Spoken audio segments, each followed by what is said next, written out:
Okay, let's unpack this. There's this thing called Vendorverse, and Mm-hmm. the way it's described, imagine if like a really vibrant community market, and maybe a block party, that energy, and then also like an immersive Yeah. art exhibit, Okay. Mm-hmm. kind Huh? of all had a baby. That's apparently Vendorverse by the Bigger Picture ATL. Okay, I like that analogy. It sounds like it's not just, another pop-up shop. No, not at all. It's described as this curated cultural marketplace experience designed to hit all your senses, spark connection. Exactly. And that's what's really fascinating, I think, how it shifts the whole idea of commerce really. It shifts it how? Well, it's not just about buying products, right? It's about creating a vibe, a whole atmosphere. A vibe shift, yeah. Yeah. Turning like every transaction into part of a bigger story, a living story. Okay, And that's what we're diving into, right? Trying to pull out those key ingredients that make it so unique and maybe even scalable as this creative economy engine. you mentioned living story. What does that actually feel like if you're there? How do they make that happen? It's really about the immersion, the themes. A different theme each quarter of the year. Vendorverse picks a new theme for its cultural exchange. Yeah. Wow. So, like one, you might walk in and it's all Afrofuturism and innovation. The decor, the vendors, everything fits that story. You're not just buying something off a rack. Then the next, maybe it's diaspora dining and kitchen stories. So, you're literally tasting and hearing these global food narratives. That's a powerful way to engage people. Right? You're stepping into a narrative, an active one that changes each time you might visit. So the vendors themselves, they're not just selling. Yeah. They're part of this storytelling.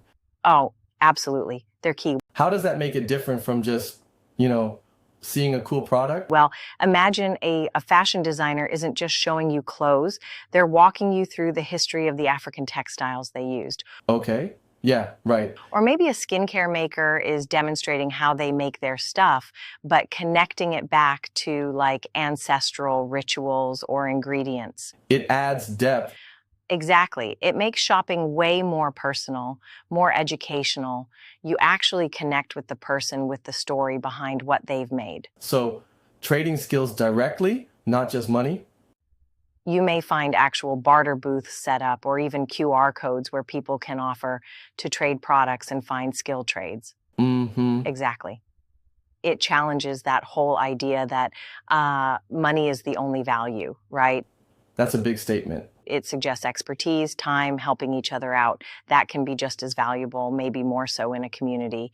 Oh, It is. And what's really powerful is how it encourages cross-generational learning.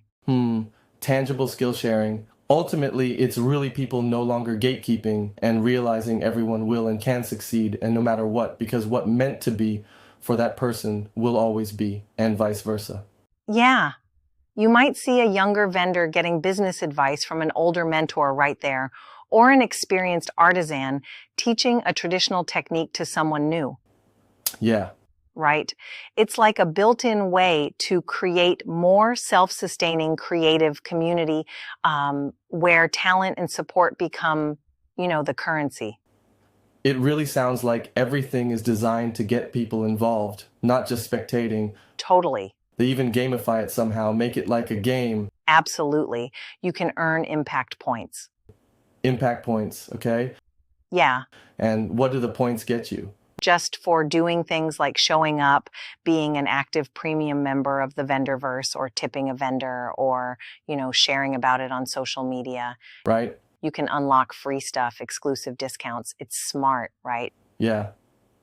Turns attendees into part of the community engine. It encourages people to actually participate, to become advocates almost. And the physical space itself contributes too, right? Exactly. It shifts you from just consuming to contributing. It's not just in any old hall. Yeah. Mm-hmm. No, that's key. They're very strategic about location. Like what? Adds to the vibe we talked about. Forget boring conference rooms. They use places with atmosphere, rooftops, maybe historic churches, cool industrial galleries, places that already feel kind of artistic or special. it adds to that immersion. Hmm. Right? And thinking bigger picture, how does this become sustainable? Not just a cool event, but something that actually helps these creators grow. Yeah, that's the question. Is it scalable? Well, it seems designed to be. It's not just about repeating the event, it's about building like an infrastructure for the vendors. Okay. What does that look like? They offer things like longer-term vendor residencies. They give them marketing coaching, help them connect with other businesses, B2B matchmaking. Ah, so it helps them beyond just market day sale?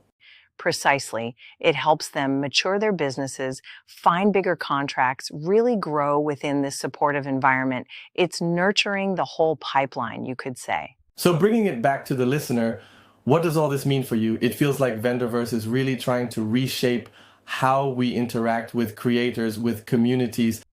Mhm. It's showing a place where culture and commerce kind of fuel each other, inspire new things, and make us rethink buying itself. Yeah.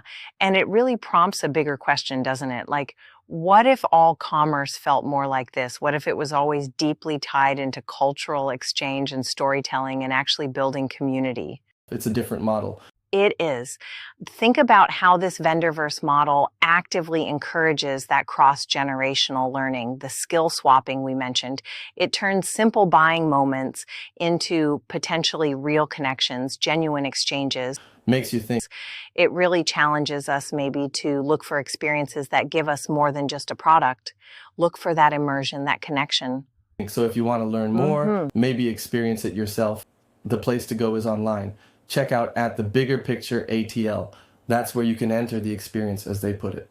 Yeah, definitely worth checking out.